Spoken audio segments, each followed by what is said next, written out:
అవును సార్, అవును సార్, అవును సార్, అవును సార్. సో నేను సార్ రికార్డ్ చేస్తాను అయితే మన కన్వర్జేషన్ గా, సో అప్లోడ్ చేయండి చేస్తాను సార్, యూట్యూబ్ చేయండి లో. సార్, ఓకే కదా? చేయండి సార్. Okay sir. చెప్పండి, బర్త్ డీటెయిల్స్ చెప్పండి. 1976 అండి, మ్మ్. August 29th, okay. Early morning 5:10 sir. Return టైమా ఎగ్జాక్ట్లీ? ఎగ్జాక్ట్లీ. ఎందుకంటేనండి నేను ఇంకో రకంగా చూశానండి. మ్మ్. మా అబ్బాయి యొక్క 9th హౌస్ కస్పల్ సబ్లాడు మ్మ్. నా సబ్లాడ్కి మ్యాచ్ అయ్యాడు సార్. Okay, right right. మా మిస్సెస్ లగ్నం యొక్క సింహ 7th హౌస్ లగ్నం కస్పల్. వచ్చింది కదా? అవును సార్, సింహ లగ్నం అండి. ఓకే ఓకే, అది కరెక్ట్ ఉన్నది, అంటే స్టార్టింగ్ సార్ డిగ్రీస్ లో ఉన్నది. మీరు కూడా చెక్ చేయండి sir, date of birth, time of birth. Birth place చేయండి విజయవాడ కదా? విజయవాడ సార్. ఓకే రైట్, ఒకసారి చెక్ చేస్తాను. చెప్పండి, ఇప్పుడు ఏం చేస్తున్నారు మీరు? నేను రైతునండి. Okay okay. సో నా ఏంటి పూర్వీకులు, మీది ఫార్మింగ్ ఏంటి? నేను ఫస్ట్ నుంచి వ్యవసాయం అగ్రికల్చరా? చేస్తానండి. ఇప్పుడు కూడా వ్యవసాయం చేస్తాను సార్, పొద్దున కూడా చేలో ముందు కొట్టున్నానండి. Okay okay, very good. అయితే నేను కంటిన్యూగా 25 ఏళ్ళ నుంచి గుమస్తా ఉద్యోగం చేస్తున్నాను సార్. ఓకే ఓకే, దేనికి సంబంధించి? విజయవాడ గుమస్తా ఉద్యోగం వచ్చేసి నేను రొయ్యల కంపెనీలో చేశాను సార్ ఒక 15 ఏళ్ల పాటు. దేనిలో అది? రొయ్యలు చేపపిల్లలండి. అవునవును, okay okay okay. But aqua sir. Aqua అది, రైట్ రైట్. ఆక్వాలో నేను గుమస్తా చేశాను కంపెనీలో. Okay okay okay. తర్వాత నా పెళ్ళైన తర్వాత 2005 నుంచి 2008 వరకు బ్రాందీ వ్యాపారం చేశాను సార్. ఏంటిది అది? బ్రాందీ షాప్ ఓకే వ్యాపారం ఓకే, చేశాను. Brandy shop. Okay okay okay. 2005లో గుమస్తా జాయిన్ అయ్యి. సెకండ్ టైం సార్, డిఫరెన్స్ ఉంది. 28 ఆగస్టు 1976, 5 గంటల 29 సార్. 29 సార్. ఆగస్టు 1976, అవును సార్. 5 గంటల 10 నిమిషాలు తెల్లవారుజామున ఆ రోజు చిత్తా నక్షత్రం వచ్చింది. అవును సార్, 3వ పాదం సార్. సో ఈ టైము అసలు ఒరిజినల్ టైం ఎంత? ఒరిజినల్ టైం అనుకుంటున్నాను సార్. ఇది ఒరిజినల్ టైమేనా? ఒరిజినల్ టైమే సార్. సో ఇది ఎక్కడ మీరు హాస్పిటల్లో పుట్టారా, ఇంట్లో పుట్టారా? అవును సార్, హాస్పిటల్లోనే మా తాతగారు రికార్డ్ చేశారండి ఎగ్జాక్ట్ గా. ఓకే, మీ తాతగారు రికార్డ్ చేశారు. Okay right. అంటే వాళ్ళు హాస్పిటల్ సర్టిఫికేట్ ద్వారా ఫాలో అయినా, లేదంటే అప్పుడు అడిగి? కాదు సార్, హాస్పిటల్లో ఉండి ఆయన పక్కగా చూస్తాడండి. మా తాతగారికి తెలుసండి కొంచెం. Okay, very good very good. Okay, మనం 5-16 వేసుకుంటే అప్పుడు సెట్ అవుతుంది ఆ లెక్కనైతే. మీ ఇష్టం సార్. సరే సరే సార్. సో సింహ లగ్నమే తీసుకుంటున్నాను నేను, కొంచెం మూవ్ చేశాను. 5-16. Okay right right right. So నేను ఒకసారి బ్యాక్ వెళ్ళి వెరిఫై చేస్తాను. సో ఇప్పుడు 49 ఫినిష్ అయ్యాయి, 15 నడుస్తున్నాయి, రైట్? అవును సార్, అవును సార్. 76 సార్. 76. ఓకే సరే. రీసెర్చ్ ప్రోగ్రాంలో 22 above 50 బిలో ఉండే వాళ్ళని చెప్దామని డిసైడ్ చేశాం. ఓకే ఓకే, నేను బోర్డర్ లో ఉన్నాం అనమాట అండి. అంటే ఆల్రెడీ మీరు చూసారు, మళ్ళీ మేము కొత్తగా ఏం చెప్పేది. సో రీసెర్చ్ లో ఇప్పుడు మనం చెప్తున్నాం అంటే నెక్స్ట్ ఒక 15 years 20 years ఇక్కడ ఛాలెంజ్ ఉంది, ఇట్లా వెళ్ళు అని చెప్పడానికి ఉంటది. అదే మనం అంటే ప్రైవేట్ డిస్కషన్ వేరే, బట్ కాకపోతే ఈ రీసెర్చ్ డిస్కషన్ లో మేజర్లీ హెల్త్ క్వశ్చన్స్ ఉంటా ఉంటాయి, ఆల్రెడీ ఎగ్జిస్టింగ్ ఉన్న విషయాలు ఉంటా ఉంటాయి. అందుకని అట్లా అనుకున్నాము. చూడాలి. అంటే ఏం లేదు సార్, కొంచెం సీనియారిటీ ఉన్న వాళ్ళ దగ్గర అయితే ఇంకొక టాపిక్ చెప్తారు ఉద్దేశం అండి. జనరల్ గా మీరు చెప్పే వాళ్ళకే కెరియర్ గురించో దేని గురించి అడుగుతున్నారు సార్ జనరల్ గా అందరూ. అవును అవును. అయితే కొంచెం సీనియర్ దగ్గర ఇంకొక రకం క్వశ్చన్ వస్తుందండి. అన్నింటినీ చేయగలమా లేదా అని చెప్పి రీసెర్చ్ లో తెలిసిన వాళ్ళు కూడా తెలుసుకుంటారని ఉద్దేశం సార్. ఒక్కసారి వెనక్కి వెళ్తాను, 1-2 ఈవెంట్స్ చెప్తాను, ఏమన్నా చెప్తే సరిపోతే అప్పుడు చెప్పడానికి ట్రై చేస్తాను. సో మీరు మీ క్వశ్చన్స్ ఏంటి మరి? నా క్వశ్చన్ ఫస్ట్ క్వశ్చన్ సార్, నాది నా వలన 10 కుటుంబాలని సస్టైనబిలిటీ చేయాలని నా జీవిత ఆశయం సార్. అంటే మీరు ఏదైనా ఆర్గనైజేషన్ స్థాపించాలనా ఏంటి? స్థాపించాలని ఉంది సార్. నా అంటే 10 కుటుంబాల సస్టైనబిలిటీకి 2.5 crores అయితే సార్ నా ఉద్దేశం. కుటుంబానికి ఎకరం పొలం అండి కుటుంబానికి. మా తాతల తండ్రుల దగ్గర కష్టపడి మా కుటుంబాన్ని పైకి వచ్చిన కుటుంబాలు ఉన్నాయి సార్. 1 ఎకరం పొలం, 10 లక్షలు పెట్టి ఇల్లు వాకిళ్ళు, 2 గేదెలు, 2 కోళ్ళు అలా చేయాలని చెప్పి సార్. నేను అది చేసేవాళ్ళం కానీ మా తమ్ముడు గారి మధ్యలో వెళ్ళిపోయాడు సార్, బాగుంది తీసుకెళ్ళిపోయాడండి. నా తోడ పుట్టినాడు, 33 years ఏజ్ లో వెళ్ళిపోయాడు సార్ పాప ఆయన. అది చేయలేకపోయాం సార్. అదే నేను ఒక్కసారి ఈవెంట్ చెప్తాను. సో ఏది ఎట్లా ఉందనేది మనం చూద్దాం. సింహ లగ్నానికి లగ్నంలో రవి లగ్నాధిపతి ఉండడం అనేది చాలా చాలా ప్లస్ పాయింట్ అయింది. అది పైకి కిందికైనా కానీ అదే లగ్నాధిపతి లగ్నంలో ఉండి కాపాడుతా ఉంది. కేతు కూడా అదే నక్షత్రంలో ఉండడం వల్ల లగ్నాధిపతికి వక్రత్వ దోషం వచ్చింది, కానీ ఓన్ హౌస్ వల్ల చాలా వరకు సేవ్ అయ్యాడు. Point number 1. కేతు నక్షత్రం ఉన్నాడు సార్ రవి గారు, అంతేకండి? అవును, ఇద్దరు రవికేతులు ఇద్దరు కేతు నక్షత్రంలోనే ఉన్నారు కదా. సో కాబట్టి లగ్నాధిపతి డిస్టర్బ్ అయ్యాడు అనమాట, వక్రత్వ దోషం వచ్చింది. తర్వాత శని సప్తమాధిపతి అయిన వాడు, షష్టాధిపతి అయిన వాడు బుధ నక్షత్రంలో ఉన్నాడు, కరెక్టే. గురువు అనేవాడు పంచమ భాగ్య అష్టమాధిపతి అయిన వాడు దశమంలో ఉన్నాడు, బాగున్నాడు. కాకపోతే ఏంటంటే రవిని ఫాలో అవుతున్నాడు, రవి డిస్టర్బ్ అయ్యాడు. కాకపోతే రవికి ఎక్సెప్షన్ వచ్చింది, అంటే గురువుకి రవి వల్ల ఎక్సెప్షన్ వచ్చింది, రవికి రాలేదు పాపం ఎక్సెప్షన్, కానీ గురువుకి వచ్చింది ఎక్సెప్షన్. సో కాబట్టి ఏంటంటే సేవ్ చేస్తున్నాడు, అంటే సంతానం ప్రాస్పెక్టివ్స్ అన్ని కూడా ముందుకు తీసుకెళ్లేటట్టు సేవ్ చేస్తున్నాడు. కానీ కొంచెం ఆ ఎడ్యుకేషన్ బ్రేక్సా, కొంచెం ఆలోచన విధానమా, చిన్న చిన్న బ్రేక్స్ అనేది ఉంటాయి. అంటే ఇప్పుడు ఇవన్నీ గ్రహాలన్నీ రవి నక్షత్రాన్ని ఫాలో అవుతున్నాయి, అర్థమైందా? అంటే శుక్రుడు, బుధుడు, కుజుడు వీళ్ళందరూ ఫాలో అవుతున్నారు. సో కాబట్టి రవి డిస్టర్బ్ అయ్యాడు కదా. సో కానీ లగ్నం మీద ఉన్నాడు కాబట్టి గ్రహాలన్నీ 80% రిజల్ట్స్ ఇస్తాయి. అంటే మనం ఏదో మీరు గులాబ్ జామ్ తిందాం అనుకున్న దగ్గర బనానా అయినా దొరుకుతుంది, ఆల్టర్నేటివ్లీ సిచ్యువేషన్ అనేది సస్టైన్ అవుతుంది డైరెక్ట్ గా కాకపోయినా. అది అయితే బుధుడు అనేవాడు వక్రించినప్పటికీ ద్వితీయంలోనే వక్రిస్తున్నాడు అనుకుంటా, సో డైరెక్ట్ అయిపోతాడు కాబట్టి ఆయన శని సేవ్ అవుతాడు. శని సేవ్ అవుతున్నాడు కాబట్టి మళ్ళీ మ్యారేజ్ ని సేవ్ చేస్తాడు, అర్థమైందా? మ్యారేజ్ సేవ్ చేస్తాడు. చతుర్థంలో రాహు పొజిషనల్ స్టేటస్ లో ఉన్నాడు, శుక్రుడిని ఫాలో అవుతున్నాడు. శుక్రుడు తృతీయంలో రాహు శుక్రుడిని ఫాలో అవుతున్నాడు, శుక్రుడు డిబిలిటేట్ అయ్యాడు, ద్వితీయంలో కలిసి ఉన్నాడు. సో వీళ్ళందరూ ద్వితీయంలోనే ఉన్నారు. సరే, రవి సేవ్ చేస్తున్నాడు ఈ చార్ట్ ని మొత్తానికి. ఓకే, చంద్రుడు కుజ నక్షత్రంలో ఉన్నాడు, కుజుడు ద్వితీయంలో ఉన్నాడు. సో ద్వితీయాధిపతి ఎగ్జాల్ట్ అయ్యాడు కాబట్టి రవి నక్షత్రంలో ఉన్నాడు కాబట్టి ఏదో అంటే మంచి మీ దగ్గర ఆ మ్యాథమెటికల్ స్కిల్ సెట్ అవన్నీ సైకలాజికల్ స్కిల్ సెట్ బలంగా ఉంటుంది. మీరు చూడగానే ఇటు మంచి చేయడానికి ఫాస్ట్ గా ఎస్టిమేట్ చేయగలుగుతా ఉంటారు. కరెక్టే కదా? కరెక్టే సార్. అవి ప్రొఫెషనల్లీ బాగానే పనిచేస్తాయి. కాకపోతే పర్సనల్లీ ఒక్కోసారి మనం ప్రతిదీ ఏంటిది ఇది ఎట్టా ఎందుకు చేసావని అడిగితే క్వశ్చనింగ్ నచ్చదు కదా. సో చిన్న చిన్న ఫ్రెండ్స్, వైఫ్ వీళ్ళ దగ్గర, పిల్లలు వీళ్ళ దగ్గర అన్ని మరీ టూ మచ్ గా చూస్తారు డాడీ మీరు అన్నట్టుగా చెప్తారు అనమాట. నన్ను ఎవరు అడగరు సార్, నేను ఎక్కడ జాబ్ చేసినా కానీ నాదే పెత్తనం ఉంటేనే చేస్తాను సార్, నాకు ఇస్తారండి.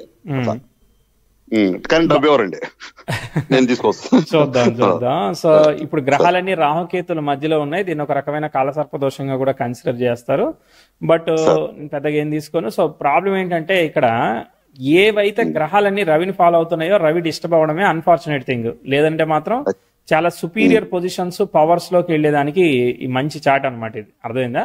కేవలం ఆ కేతు అనేవాడు అది చేస్తున్నాడు.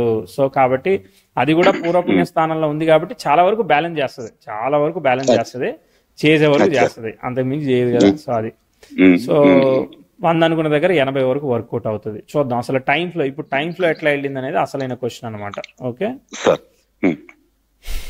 స్టార్టింగ్ లో చార్ట్ 10th హౌస్ మంచిగానే ట్రావెల్ అయింది, కాకపోతే అన్ని ప్లానెట్స్ కి కూడా ట్రైన్ ఇచ్చిన తర్వాత నెక్స్ట్ రవికి స్క్వేర్ ఆస్పెక్ట్ ఫామ్ చేసింది. కానీ సన్ రెట్రో ఎఫెక్ట్ లో ఉన్నాడు కాబట్టి రివర్సల్ రిజల్ట్ చెప్పాలి. రాహు దశ జరుగుతూ ఉన్నది 79 నుంచి, 79 బిఫోర్ కుజ దశ జరిగింది. సో బుధుడు వక్రించాడు. ఓకే సరే. సో కానీ ఆ 80 అంటే ఇప్పుడు ఈ స్క్వేర్ ఆస్పెక్ట్ మన వరకు ఏమి చేయదు, కానీ ఒక్కోసారి ఫ్యామిలీ హెల్త్ మీద కొంత ఇబ్బంది ఇస్తుంది. కాబట్టి ఆ 84, 85, 86 శనిభుక్తి జరుగుతూ ఉన్నది. ఓకే, అక్కడ కొంత ఎక్స్పెక్టెడ్ రిజల్ట్ చెప్పాం, కొంత ఇబ్బంది, కాంప్లికేషన్, ఛాలెంజ్. Okay right. దాని తర్వాత మళ్ళా చూద్దాం, బుధుడు కూడా వక్రించాడు అనమాట. సో శనిభుక్తే జరుగుతూ ఉంది కాబట్టి ఏంటంటే బుధుడైతే ఎప్పుడైతే వక్రించాడో సప్తమాధిపతి ఏంటంటే చైల్డ్ చార్ట్ లో పేరెంట్స్ మ్యారిటల్ లైఫ్ ని కూడా చెప్తుంది, అది అర్థమైందా? సో కాబట్టి అక్కడ కాంప్లికేషన్స్ ఉన్నాయి కాబట్టి అక్కడ ఫ్యామిలీలో అక్కడ మదర్ అండ్ ఫాదర్ రిలేషన్షిప్ లో కొంత ఛాలెంజెస్ ఉంటాయి, అంత సాఫీగా ఉండదు. ఒక్కోసారి హెల్త్ ఆఫ్ ది మదర్, ఇంకోటి ఏదైనా హెల్త్ ప్రాబ్లం సార్. 10 మంది పెట్టేవాళ్ళు మా కుటుంబం గానీ ఆర్థికంగా డెవలప్ అవ్వాలి. మా తాతగారే డెవలప్ చేశారు సార్. 6 ఎకరాలు అయితే 60 ఎకరాలు అయ్యండి ఆయన. Very good. 85లో చనిపోయాడు సార్. అయిపోయిన తర్వాత మా సామ్రాజ్యం మొత్తం కూలిపోయింది సార్. కూలింది. మళ్ళీ నిలబెడదామని చెప్పి మా ప్లాన్ చేసామండి. మా తమ్ముడు గారు వచ్చాడు. ఓకే. మళ్ళీ మా తమ్ముడు గారు తీసుకున్నాం, మళ్ళీ ప్రోగ్రెస్ అవ్వలేదు సార్. చూద్దాం మళ్ళీ ఎక్కడ అవకాశం ఇస్తుందో చూస్తున్నాను. 88, 89 అది కొంతవరకు పర్వాలేదు, ప్రోగ్రెస్ అవన్నీ పర్లేదు. కానీ ఇక్కడ బుధుడు దెబ్బతిన్నాడు కదా, అర్థమైందా? సో బుధుడు దెబ్బతినే వరకు 87, 90 వరకు అనుకున్నట్టు పోవట్లేదు. అంటే చదువు అవ్వచ్చు, ఇంకోటి అవ్వచ్చు, అనుకున్న డైరెక్షన్ లో వెళ్ళట్లేదు చార్ట్, అర్థమైందా? సో ముందుకు వెళ్ళట్లేదు అని చెప్తా, ప్రోగ్రెస్ లేదని చెప్తా. అంటే ఏదో చేస్తున్నాం కానీ ప్రోగ్రెస్ లేదు అక్కడ, అర్థమైందా? అంటే మీకు 14 ఏళ్ళు అంటే 6th క్లాస్ 7th క్లాస్ నుండి ఉంటారు అక్కడ. ఫైనాన్షియల్ ఫ్యామిలీ ప్రోగ్రెస్ ని అప్ టు ది మార్క్ చెప్పేటట్లేదు, అర్థమైనా? అవును సార్. దాని తర్వాత శుక్రుడు వచ్చాడు, శుక్రుడు స్టార్ లాడ్ రవి అయ్యాడు, రవి లగ్నం మీద ఉన్నాడు. అసలు ఇక ఇక్కడ కొంత ఇంప్రూవ్మెంట్ ఇచ్చింది. ఆ 92, 93లో అంటే మీరు వేరే ఏదైనా చేయడం కానీ అట్లాంటిది ఏదైనా స్టెప్ తీసుకుందా 92, 93లో? అప్పుడు ఎడ్యుకేషన్ మానేసి జాబ్ లోకి వచ్చేసారు. ఏం జాబ్ అది? ఆక్వా జాబ్ అండి. Aqua job. ఇది కొంతవరకు చాలా రోజులు సస్టైన్ అయ్యేటట్టే ఉన్నది. చాలా రోజులు ఎందుకంటే ప్రోగ్రెసివ్ 10th హౌస్ జలరాశిలో ఉన్న శనికి సెక్స్టైల్ ఇచ్చాడు. ఓకే. అండ్ రాహులో శుక్రుడు జరుగుతున్నాడు. ఏంటిది, అక్కడ చేప పిల్లల్ని స్టోర్ చేసి మనం ఎక్స్పోర్ట్ చేస్తా ఉంటారు కదా, చేప పిల్లల్ని అమ్మేవాళ్ళం సార్, రైతులకి అమ్ముతామండి. అదే రైతులకు అమ్ముతారు, వాళ్ళు రొయ్యల చెరువులు వేసుకుంటారు. అర్థం, రొయ్యల చెరువులు చేసేవాళ్ళం, రొయ్యలకి డాక్టర్ గారు అనేవాడు, మమ్మల్ని చెప్పేవాళ్ళం, సలహా ఇచ్చేవాళ్ళం. ఓకే. మనకు తెలిసినంతలోనే పాపం వాళ్ళకి సస్టైనబిలిటీ చేసేవాళ్ళం సార్. రైట్. ఇక్కడ నుంచి చాలా కాలం వరకు వెళ్తుంది ఈజీగా, 10 ఏళ్ల వరకు స్టెప్ బై స్టెప్ ముందు పోతా ఉంది చార్టు. ఇబ్బంది ఏమి చెప్పను. ఓకే. అక్కడైతే పీస్ఫుల్ గానే నడుస్తా ఉంది చార్టు. 96, 97, 98 ఇవన్నీ పోయినాయి. మళ్ళీ ప్రాబ్లం వచ్చినట్టు చెప్తా, అప్పటి వరకు ఏమి ఇష్యూ లేదు. ఓకే. అండ్ కొంత డిలే ఫర్ ద మ్యారేజ్ ఇచ్చిందా, ఎందుకంటే 7th లార్డ్ రెట్రోగ్రేట్ ఎఫెక్ట్ అయ్యాడు. సో ఎప్పుడు పెళ్లి చేసుకున్నారు? 2004 సార్. కొంచెం అంటే మీ సిచ్యువేషన్ లో డిలే అనిపించిందా మీకు? నాకు అంటే కొంచెం పెద్ద లక్కీగా మా బాబాయ్ గారు చనిపోవడం వల్ల డిలే అయింది సార్, మా అమ్మమ్మ గారు చనిపోవడం వల్ల 2004 కన్నా ముందు ఒక ఇబ్బంది చెప్తా. 2002లో progressive Mercury retrograde 10th house కి ట్రైన్ ఇచ్చాడు. సో కాబట్టి 2002, 2003 మీ వర్క్ కానీ, ఇంట్లో ఫైనాన్స్ కానీ, ప్రాబ్లమ్స్ ఇవన్నీ చెప్పాలన్నమాట. ఫ్యామిలీ హెల్త్ అంటే బాబాయ్ గారు అనే కాదు, ఇంకేదన్నా ఛాలెంజెస్ వచ్చాయా? కొంచెం మా అమ్మమ్మ గారి దగ్గర పెరిగాను సార్ నేను. ఓకే. మా అమ్మమ్మ గారు ఇబ్బంది పడింది పాపం. ఓకే, ఆవిడ హెల్త్. అవును సార్. దాని తర్వాత మీరు మ్యారేజ్ చెప్పారు 2004లోనా? అవును సార్, 2004 సార్. 2004. సో ఇంకొక క్వశ్చన్, లాంగ్ డిస్టెన్స్ మ్యారేజా తెలిసిన విత్ ఇన్ ది సర్కిల్స్ ఫ్యామిలీలోనా? కొంచెం బయటండి, మా తెలిసిన కాదు, మా స్నేహితులు, మా నాన్నగారు స్నేహితులు సెట్ చేశారండి. ఓకే. అంటే మెర్క్యూరీ రవి నక్షత్రంలో ఉన్నాడు, మెర్క్యూరీ భుక్తిలో జరిగింది, మెర్క్యూరీ రెట్రో అయ్యాడు, దాని స్టార్ లైట్ కూడా రెట్రో అయ్యాడు. -*- క్యాన్సిలేషన్ వచ్చింది. క్యాన్సిలేషన్ వచ్చిందంటే ఏంటంటే మనం అంతా సాఫీగా చెప్పాం, అంటే సెన్సిటివ్ వైఫ్ హెల్త్ ఇట్లాంటివన్నీ కూడా చెప్పాల్సి వస్తూ ఉంటుంది. అది టైం వచ్చినప్పుడు చెప్తా. ఒక్కోసారి ప్రోగ్రెసింగ్ ఆఫ్ ది చిల్డ్రన్, పిల్లలు ముందుకు వెళ్ళడానికో కలగడానికో ఇట్లాంటివి ఒకసారి ఇబ్బందులు కూడా వస్తూ ఉంటాయి. అది టైం వచ్చినప్పుడు చెప్తాను. సో తర్వాత మళ్ళీ ఇంకొక ఇయర్ ఇక్కడ నుంచి progress up to the mark చెప్పట్లేదు. ఓకే, నార్మల్ గా నడుస్తుందని చెప్తాను. 2006, 7 ఇవి ఇబ్బంది చెప్తాను అనమాట. అర్థమైందా? 6, 7లో మీకు ఫైనాన్స్ ఎలా ఉంది, ఫ్యామిలీ ఎలా ఉంది, ఫ్యామిలీ హెల్త్ ఎలా ఉంది, ఇవన్నీ కొంత ఛాలెంజ్ చెప్తా. కనిపించాయా? సార్ 2006, 7లో నేను ఫైనాన్స్ గా బాగానే ఉన్నానండి. బ్రాంచ్ షాప్ పెట్టినానండి సొంతంగా, కలిసి. ఓకే. మా నాన్నగారు చనిపోయాడు సార్ 2007లో. మా నాన్నగారు చనిపోయారండి. ఓకే. ఆయన అనారోగ్య కారణంగా అక్కడ హెల్త్ ఫాదర్ ది డిస్టర్బ్ చేసింది. అది కాకుండా ఇప్పుడు ఇంకో క్వశ్చన్, ఇప్పుడు బ్రాందీ షాప్ అప్పటికి బానే ఉంది కానీ ఓవర్ ద టైమ్ లో అది సస్టైన్ అవడంలో కానీ, దానిలో ఏమైనా లాస్ రావడం కానీ, దాన్ని తీసేయడం కానీ, ఇట్లా ఏమైనా ఛాలెంజెస్ వచ్చాయా? లాస్ ఏం రాలేదు సార్. గవర్నమెంట్ టెండర్ లో మళ్ళీ టెండర్ బేస్డ్ కాబట్టి టెండర్ సస్టైన్ అవ్వలేదు. ఓకే. మరి డబ్బులు అయితే బాగానే వచ్చినాయి కాబట్టి ఫాదర్ హెల్త్ అయితే డిస్టర్బ్ అయింది, అంతేనా? మీరు చెప్పారు డిస్టర్బ్ అయ్యి చనిపోయారు సార్ ఆయన గారు. ఓకే. సో ఇక్కడ ఏంటంటే 10th హౌస్ స్క్వేర్ వీనస్ జరిగింది. ఓకేనా? సో ఇది బ్యాడ్ ఆస్పెక్ట్, ఇది ఒకటి రిజల్ట్ ఇచ్చింది, ఒక సపోర్ట్ మిస్ అయింది. ఓకే, చూద్దాం. దాని తర్వాత ఆస్పెక్ట్ అంటూ యురేనస్ తో కంజంక్షన్ అవుతుంది. ఇదిగో 2008 ప్రోగ్రెసివ్ వీనస్ యురేనస్ ని కంజైండ్ అవుతుంది. అది రెట్రో అయింది కాబట్టి ఏం కాదు. బట్ ఇంకా ఏమి ఆప్షన్ ఉంది అంటే ఇక్కడ ఏంటంటే 10th హౌస్ సరిగా వెళ్ళట్లేదు అని అంటే ఇక్కడ కెరియర్ ని అప్వర్డ్ ప్రోగ్రెస్ చెప్పట్లేదు. అర్థమైందా? గురుదశ జరుగుతా ఉంది, గురువు వక్రించేశాడు. అర్థమైందా? గురువులో సెకండ్ హాఫ్ జరుగుతుంది. అవును సార్. గురువుని మనము లిఫ్ట్ చేయలేకపోతున్నాం పూర్తి స్థాయిలో. నడుస్తుంది, సస్టైన్ అవుతుంది కానీ బట్ ఎక్స్ట్రీమ్లీ వెల్త్ క్రియేట్ చేసేటట్టు పైకి, ఎందుకంటే సింహ లగ్నానికి గురువు చాలా విశేషమైన యోగకారకుడు, లగ్నాధిపతి నక్షత్రంలో ఉంటూ లగ్నాధిపతి లగ్నంలో ఉన్నాడు. అయినా కూడా ఏంటంటే మనం పూర్తి స్థాయిలో ఎస్టిమేట్ చేయలేము, ఓన్లీ సర్వైవల్ వరకే చెప్పాలి, అంటే సెల్ఫ్ ఎఫర్ట్ కొంతవరకే అంతే. ఓకే, మళ్ళీ ఇంకో దెబ్బ అంటే ఇప్పుడు ఆల్రెడీ ఒక దెబ్బ పడింది, అప్పుడు ఫాదర్ జరిగిపోయారు, మళ్ళీ ఇంకో బ్యాడ్ ప్రోగ్రెషన్ వచ్చినప్పుడు మళ్ళీ ఇంకో ఛాలెంజింగ్ రిజల్ట్స్ వస్తుంది, అది మళ్ళీ చెప్తా. ఓకే, దాని తర్వాత ఇంకొక మిక్స్డ్ ఆస్పెక్ట్ జరగనున్నది, కానీ ఫస్ట్ ప్రాబ్లమే జరుగుతూ ఉన్నది, మంచిది అలా జరగడం. ఇక 2015లో progressive 10th house natal Mars కి మెర్క్యూరీకి స్క్వేర్ ఆస్పెక్ట్ ఫామ్ చేసింది మళ్ళీ. ఓకేనా సార్? ఒక్క నిమిషం సార్, ప్లీజ్ ఒక్క నిమిషం. 2012లో మా తమ్ముడు గారు చనిపోయాడు, 12లో మా తమ్ముడు గారు చనిపోయాడు సార్. ఓకే, నా సోదరుడు. ఓకే, అదే బ్యాడ్ నా లైఫ్ కి బ్యాడ్ ఆస్పెక్ట్ అంటే నేను అదే ఫీల్ అవుతాను సార్. మా అమ్మగారు మా నాన్నగారు అంటే సరే నేను పెద్ద ఫీల్ అవ్వలేదు కానీ సార్, మా తమ్ముడు గారు 2012లో చనిపోయాడు సార్.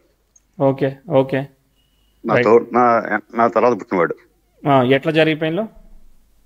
సడన్గా స్ట్రోక్ చనిపోయాడండి. Heart stroke? 33 years ఏజ్ అండి ఆయనకి, ఆ ఏజ్ లో చనిపోయాడు సార్. అదే అప్పుడు ఏం గురువు దశ జరుగుతోంది, రాహు చిద్రదశ జరుగుతోంది, రాహు శుక్రుడికి ఏజెంట్ గా ఉన్నాడు, శుక్రుడు డిబిలిటేట్ అయ్యాడు. అర్థమైందా? దీనిలో కొంతవరకు కనిపించింది మనకి, కానీ పూర్తి స్థాయిలో మనం వాళ్ళ చాట్ నుంచి వెరిఫై చేయాలి. అంతే కదా సార్, అంతే కదా. అవును. తర్వాత అసలైన విషయం ఇక్కడ 13, 14, 15 అంటే ఇవన్నీ కూడా మనం up to the mark progress గా చెప్పాం. అంటే శనిలో శని అనేది పూర్తి స్థాయిలో మనకు ముందు తీసుకుపోవట్లేదు, కొంత ఛాలెంజ్ చెప్పాలన్నమాట. ఇప్పుడు వైఫ్ హెల్త్ ఎట్లా ఉంది, తర్వాత ఇంకా ఏదైనా ఫైనాన్స్ పరంగా ఎలా ఉంది, అక్కడ ఏదైనా అగ్రెసివ్ స్టెప్ ఏదైనా తీసుకున్నారా, ఇవన్నీ అడుగుతాను అనమాట. సార్ లైట్ గా చిన్న చిన్న కాంట్రాక్ట్ వర్క్లు చేశానండి. 2014లో గవర్నమెంట్ ఫామ్ చేసిన తర్వాత చిన్న వర్క్లు చేసామండి, కాంట్రాక్ట్ వర్క్లు చేసాము. రోడ్స్ వేయించడం అట్లాంటివి? రోడ్స్ వేయించడం పంచాయతీ డిపార్ట్మెంట్ లో చేసామండి సార్, వర్క్లు చేసామండి. పేమెంట్స్ అన్ని మరి టైంకి వచ్చినాయా? పర్లేదు, కొంచెం ఆగినాయండి లాస్ట్ లో. ఓకే ఓకే, అంటే అంత ఫెచ్చింగ్ ఏమి ఇవ్వలేదు, చేసాం కానీ అంతేనా? అంటే సస్టైనబిలిటీ అయింది సార్, సస్టైనబిలిటీ అంతే. ఓకే, సో ఇది ఒక బ్యాడ్ ఆస్పెక్ట్.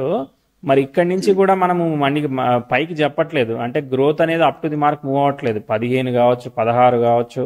మళ్ళీ ఇంకో బ్యాడ్ ఆస్పెక్ట్ చెప్తాను, 18లో కూడా progressive 10th house retrograde affected Uranus కి ట్రైన్ ఇచ్చింది, అది కూడా బ్యాడ్ ఆస్పెక్టే. కాబట్టి దీనికి బిఫోర్ లో ఒక చిన్న ఆపర్చునిటీ అయితే పర్వాలేదు, అంటే ఇప్పుడు 16, 17 కొంత బాగుంది, కానీ మళ్ళీ దీని తర్వాత మళ్ళీ 18లో నేను చెప్పినట్టుగా మళ్ళీ సరిగా లేదు. 18 ఆగస్టు 19 ఆగస్టులో సరిగా లేదని చెప్తాను అనమాట. అవును సార్, అవును సార్, వాస్తవేనండి. పనిచేసింది. ఓకే, అక్కడ ఏమైంది, ఎట్లా లాస్ అయింది? మళ్ళా లాస్ ఏం కాదు సార్, నేను ఏం చేశానంటే మళ్ళీ గుమస్తా ఉద్యోగానికి వచ్చాను సార్. మళ్ళీ ఉద్యోగాన్ని, ఎందుకంటే అవి సస్టైన్ అవ్వట్లేదా? అవ్వట్లేదు సార్, అవ్వట్లేదు. సో మరి దీనిలో పే ఎట్లా ఉంది? పర్లేదు సార్, అంటే నార్మల్ గా లాగుతున్నాం సార్, ఇంట్లో మన అవసరాలకు సరిపడేటట్టు వెళ్తాం. అంతే సార్, 25,000 కుటుంబ ఖర్చుకి. Okay okay okay. దాని తర్వాత మళ్ళీ అదే ఏందనంటే ఇప్పుడు ఆ కాంట్రాక్ట్స్ వర్కౌట్ అయినా, లిక్కర్ షాప్ మళ్ళీ ఇంకోటి వేరే వాళ్ళది ఏదన్నా మనకు వచ్చినా మనకు ముందుకు వెళ్ళేది కదా, అర్థమైందా? అది ముందుకు వెళ్ళదనేది అది పెట్టినప్పుడే చెప్పేసింది. బట్ బై గాడ్స్ గ్రేస్ మనకు నష్టం లేకుండా మనం బయటకు వచ్చాం అంతే. కానీ ఇప్పుడు ఒక దాని మీద ఉంటే, ఇప్పుడు కుజబుధులు మనకి రకరకాలుగా మార్చారు, ఒక దాని మీద ఉంటే మనం ముందుకు వెళ్ళడానికి స్కోప్ దొరికేది. అన్ఫార్చునేట్లీ టైం అనేది ఏంటిది మనకి, ఇప్పుడు ఫాదర్ది తర్వాత నుంచి అంటే అక్కడి నుంచి తీసుకుంటే ఆస్పెక్ట్స్ అనేవి అనుకూలంగా లేవు యాక్చువల్ గా, అర్థమైందా? ప్రోగ్రెసివ్ 10th హౌస్ వీనస్ కి స్క్వేర్ ఇచ్చి, తర్వాత మెర్క్యూరీకి వాటికి స్క్వేర్ ఇచ్చి, సన్ కి సెక్స్టైల్ ఇచ్చి, అది రెట్రోగ్రేట్ ఎఫెక్ట్ వల్ల అది బ్యాడ్. తర్వాత ట్రైన్ యురేనస్ కి ఇచ్చి ఎక్కడుంది అసలు దాదాపు 12-13 ఏళ్ల పాటు వరకు దాదాపు అసలు సస్టైనబిలిటీలోనే ఉంది పరిస్థితి, అర్థమైందా? పైకి లిఫ్ట్ అవ్వలేదు. ఓకే, దాని తర్వాత ప్రోగ్రెసివ్ మెర్క్యూరీ అయితే డైరెక్ట్ అయ్యాడు, సన్ అయితే ముందు పోతున్నాడు, మార్స్ ముందు పోతున్నాడు. ప్రోగ్రెసివ్ వీనస్, మళ్ళీ వీనస్ ఒక 10th హౌస్ అపోజిషన్ వస్తుందేమో చూద్దాము. ఏం లేదు అంతే, మళ్ళీ అదే నడుస్తా ఉందా? ఇప్పుడు అక్కడే వర్క్ చేస్తున్నారు, మళ్ళీ చేస్తున్నారు, అదే చేస్తున్నారు, అది నడుస్తా ఉంది మామూలుగా అంతే. ఓకే, శని దశ జరుగుతా ఉన్నది, శని స్టార్లాడ్ ద్వితీయంలో ఉన్నాడు, శని నక్షత్రాన్ని ఎవరు ఆక్యుపై చేయలేదు కాబట్టి ద్వితీయం డబ్బులు కాబట్టి ఏదో రకంగా మనకి అవసరం తీరిపోతూ ముందుకు వెళ్తా ఉంది. అది ఇంకొక క్వశ్చన్, మధ్యలో మ్యారేజ్ అయిన తర్వాత ఒకసారి ప్రోగ్రెసింగ్ ఆఫ్ ది చైల్డ్ గానీ, లేదంటే ఒకసారి వైఫ్ హెల్త్ గానీ ఎక్కడన్నా ఇబ్బందులు ఏర్పడ్డాయా? ఏమి ఏర్పడలేదు. మా వైఫ్ చిన్న చిన్న ఇబ్బందులు ఉండేవి సార్, అవి నేను సస్టైనబుల్ చేసిన ఉండండి. ఓకే ఓకే, చిన్న చిన్న ఇబ్బందులు ఉండేవి. Okay, right. ఇప్పుడు ఆల్మోస్ట్ కరెంట్ టైంకి వచ్చాం. ఇప్పుడు క్వశ్చన్ ఏంటిది అయితే? నేను భవిష్యత్తులో నా 10 కుటుంబాలకు సస్టైనబిలిటీ చేయగలను లేదా, నాకు ఇప్పుడు దాకా జరిగింది కూడా. సో దట్ ఈస్ అది కోరిక అంటారు, ఓకేనా? ఆ కోరిక కోసం మీరు ఏం చేస్తున్నారు, అది క్వశ్చన్ కదా. మా అబ్బాయి ద్వారా చేయగలనేమో అనిపిస్తుంది. మా బాబు ఇప్పుడు ఇంజనీరింగ్ చదువుతున్నారండి, మ్యాథమెటిక్స్. అది వాళ్ళ చాట్లో చూడాలి కదా మీ అబ్బాయి ద్వారా అనేది, అవునా? సో అవును సార్. సో మీ ఫ్లో ఎట్లా ఉందో కొంత టైం చెప్పడానికి ట్రై చేస్తాను, అంతేగా నేను. ఓకే సరే, నా భవిష్యత్తు ఎలా ఉంటుంది సార్? ఇప్పుడు శని భగవాన్ దశ జరుగుతుందండి.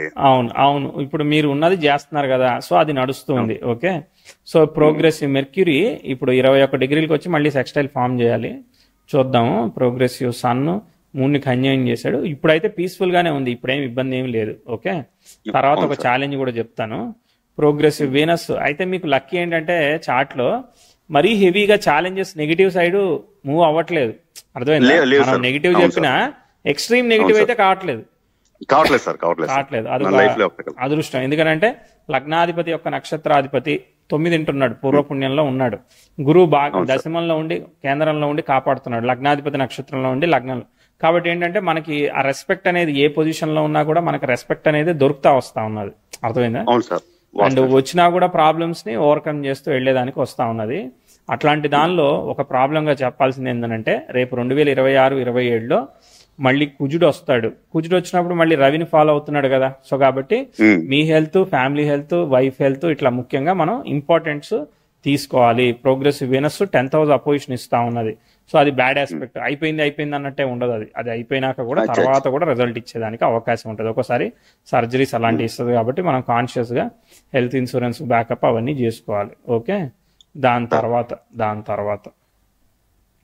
దాని తర్వాత ప్రోగ్రెసివ్ మార్స్ అదే టైంకి మళ్ళీ రాహుగుప్తు వస్తా ఉన్నది. శనిలో రాహు జరుగుతున్నాడు, రాహు శుక్రుని ఫాలో అవుతున్నాడు. ప్రోగ్రెసివ్ మార్స్ యురేనస్ మీద నుంచి వెళ్తున్నాడు. అంటే ఇది ఏంటిదనంటే రివర్సల్ ఆఫ్ ఆస్పెక్ట్ అనమాట. సో కాబట్టి ఇది కొంతవరకు పర్వాలేదు. రికవరీ కనుక మనం హెల్త్ నుంచి ఓవర్కమ్ చేసిన తర్వాత మళ్ళీ మళ్ళీ మన వర్క్ వాటన్నిటిలో కూడా మళ్ళీ ముందుకు పోయే అవకాశం ఉంది. ఓకే, సో ఈ చార్టు లిఫ్ట్ అవుతుంది, చెప్తాను. శని దశ ఆల్మోస్ట్ అయిపోయింది. శని దశ నుంచి మనం పూర్తి స్థాయిలో ఎక్స్పెక్ట్ చేసేటట్టుగా ఏమి వెళ్ళట్లేదు. ఓకే, ఎందుకంటే శని బుధులు ఈ లగ్నానికి పాపులు కదా, బుధుడు డామినేట్ చేశాడు కదా, యోగకారకుడు అక్కడ ఏముంది.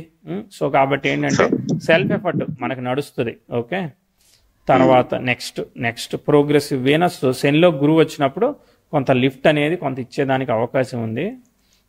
దాని తర్వాత బుధుడు వస్తాడు. చాలా కాలం నుంచి అంటే చార్ట్లో ఎగ్జాల్ట్ అయిన ప్లానెట్, దాని స్టార్ లార్డ్ లగ్నాధిపతి అయ్యి వక్రత్వం క్యాన్సిలేషన్ అయ్యింది కాబట్టి బుధుడు బాగా పర్ఫామ్ చేస్తాడు, అర్థమైందా? బుధ దశ వచ్చిన తర్వాత అంటే అప్పటికిప్పుడు చెప్పండి, మీ పిల్లల ఏజ్, జాబ్ సీక్వెన్స్ అక్కడ సెట్ అవుతుందా లేదు చూడండి. అక్కడి నుంచి లిఫ్ట్ అయ్యే అవకాశం ఉంది. ప్రోగ్రెసివ్ 2033. కానీ వైఫ్ హెల్త్ అవి చెప్తానే ఉంటాను నేను, అర్థమైందా? ఎందుకంటే ఆ శుక్రుడికి వక్రత్వం పెళ్ళైనప్పుడు శనికి ఏర్పడిన వక్రత్వం తర్వాత సెట్ అయింది శని కానీ, బట్ అది చెప్తా. ఓకే, ఇక్కడి నుంచి చార్ట్ 34, 35 ఇవన్నీ బాగా వెళుతున్నాయి. 36, 37, 38, 39, 38, 39లో మీకు బుధుడిలో శుక్రుడు ఫామ్ అవుతున్నాడు. ఓకే, సో ఆ శుక్రుడు అనేవాడు తృతీయ దశమాధిపతి, కొంత పాపి. బుధ దశ జరుగుతా ఉన్నది. ఓకే, అక్కడ కొంచెం ఒక 1 year పాటు జాగ్రత్త చూసుకోవాలన్నమాట, అక్కడ ఏది ఉంటే అది. దాని తర్వాత మళ్ళీ అది అయిపోయిన తర్వాత మళ్ళీ అంత మంచిగా ముందు పోతుంది. ప్రోగ్రెసివ్ 10th హౌస్ సెట్ అయింది కదా, సో మళ్ళీ మీకు ఎంత ఓపిక ఉంటుందో అంతవరకు ముందు పోతానే ఉందన్నమాట. అక్కడ ఏమి మనం బ్రేక్ పెట్టే అంత కాంప్లికేషన్ ఏం లేదు. చార్ట్ అయితే సాఫీగానే పోతా ఉన్నది. మీరు ఏదైతే అంటే ఇంతకు ముందు అంతా కూడా ఏంటిది, మనం కష్టపడుతున్నారు గొప్పగా ఏం లేదని చెప్పాము. మీరు ఏం చెప్పారంటే మనం లాస్ అవుతున్నా కూడా అట్లీస్ట్ న్యూట్రల్ గా ఉన్నాము, లాస్ ఏమీ కాలేదు అన్నట్టుగా చెప్పారు. కాబట్టి అది బ్యాడ్ టైంలో అట్లా చెప్తే మరి కొంతవరకు గుడ్ టైం ని ప్రిడిక్ట్ చేసినప్పుడు ఇంకా కొంచెం బెటర్ గా చెప్పాలి కదా, అర్థమైందా? కాబట్టి చార్ట్ ముందు పోతుంది. అంటే వాళ్ళందరూ ఈ సిచ్యువేషన్ లో ఎవరైతే పీపుల్ ఉన్నారో ఇంకా ముందుకే వెళ్ళేటట్టు ఉంది పరిస్థితి. కానీ ఇప్పుడు అప్కమింగ్ ఇయర్ అయితే కొంచెం బాగాలేదు, అర్థమైందా? 26, 27 ఏదైతే ఉన్నదో అది శనిలో కుజుడు జరుగుతున్నాడు, తర్వాత రాహు జరుగుతాడు. సో శనిలో కుజుడే ముఖ్యంగా చెప్పాలి. శని యొక్క నక్షత్రాధిపతి బుధుడు అయితే కుజుడితో కలుస్తున్నాడు. శని కుజుడు సప్తమాధిపతి, భాగ్యాధిపతి, అలానే షష్టాధిపతి, బాధకాధిపతి. కాబట్టి వైఫ్ హెల్త్ ఇవన్నీ చెప్పాలి. ఎందుకంటే శుక్రుడు కలత్రకారకు 10th హౌస్ అపోజిషన్ ఇస్తున్నాడు. కాబట్టి ఈ ఉన్న వర్క్ మానేద్దాం అనిపిస్తుంది, రకరకాలుగా అనిపిస్తుంది. నాకు విండ్ వస్తుంది, యాక్చువల్ గా గాలి బాగా వస్తుంది. సరే, ఇప్పుడు అది కంక్లూషన్. సరిపోయింది అనాలిసిస్ చాలా. సరిపోయింది sir, correct 100% sir. Okay, right right. మరి ఇంకేమైనా డౌట్స్ ఉన్నాయా? నా లైఫ్ లో మీ బోటి వాళ్ళు చాలా మంది కలుస్తారండి. Thank you.